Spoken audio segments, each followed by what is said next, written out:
Here's the story of Laverna, patron saint or goddess of pickpockets and thieves. In the shadows of ancient Rome long ago, before the city was all marble and monuments, there was a goddess. And she didn't want a temple. She didn't want the sun or the public's praise. Her name was Laverna, and she was the ultimate queen of the long con, the con artist. While other gods were busy with thunderbolts or harvest, Laverna was the patron of those who lived by their wits, the thieves, the pickpockets, the fraudsters. Now, recently she came to me. She said, Rebecca, the reason I helped those people was because, first of all, I'm mischievous and I thought it was fun. But second of all, a lot of them were like this because they were starving and they turned to thievery or pickpocketing or whatever it took. There's a famous legend about Laverna. It's called the Legend of the Disappearing Estate. This highlights her wit and her flexible relationship with the truth. Legend says that once, in a human disguise, she approached a wealthy priest and convinced him to sell her a massive, beautiful estate. She promised to pay him a fortune by a specific date. However, to seal the deal, she had to prove her worth by taking out a massive loan from a local merchant, using the estate she hadn't paid for yet as collateral. Is that tricky?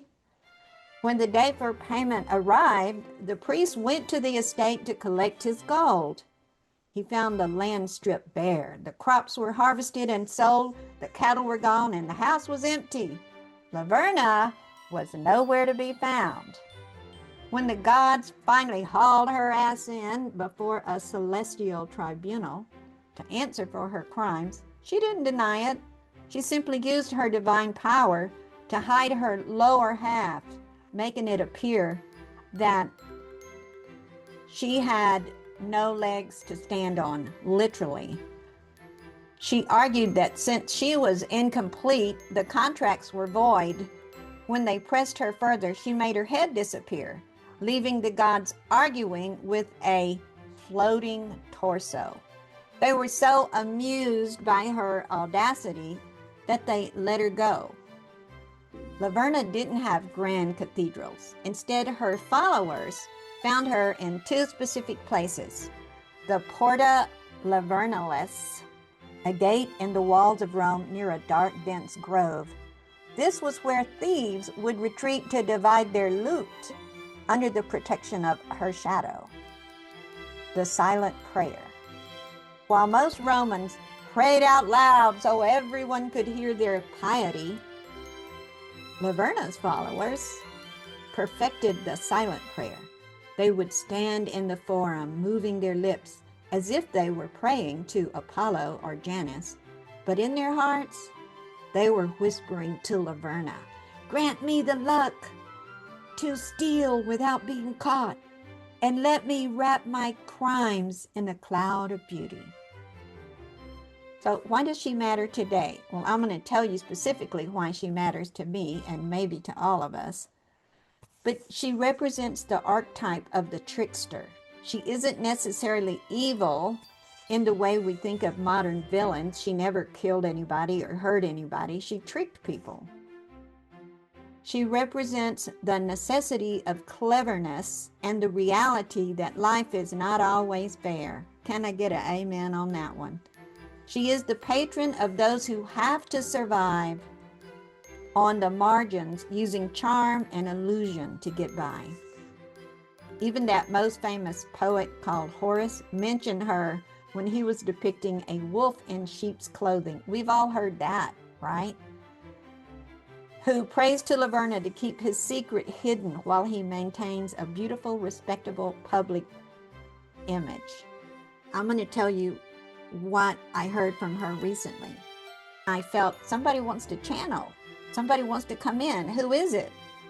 And she said, Laverna. Remember me, Laverna? You talked about me a long time ago. I said, yes, Laverna. What do you want to say? She said, Rebecca, I've been listening to you. And you have? She said, yes, because you're talking about, for several years now, you've been talking about how we have the choice, the chance to move more to the light, that this is a time of choosing. And you even went and opened that portal of transmutation to help beings that weren't quite so light who want to move closer to the light. If you've been with me a while, you remember for at least a year, I went kind of all over the world opening portals of different things, different reasons. And she said, I've been thinking about moving closer to the light, but I see so many light workers that are all serious and they're not any fun at all, and I just couldn't do that. But Rebecca, you cuss. You are not stuck in the mud, and yet you're very close to the light. And I would like to be able to help the same people I've been helping, but Rebecca, they have to be really smart to pull off all those cons. I'd like to be able to help them in a positive way. They have the intelligence, but instead of using it for trickery, to be encouraged to use it to create something of the light. And so she said, will you help me? Will you help me shift more to the light? And I said, yes. And then I took her and I baptized her in Gabriel's fire. This is a true story. I don't know about all the legends, but I know that when I feel a light being coming in and they ask to give a message, just do it. I don't have any doubts. And that is what I would like for you. Please share this video and subscribe.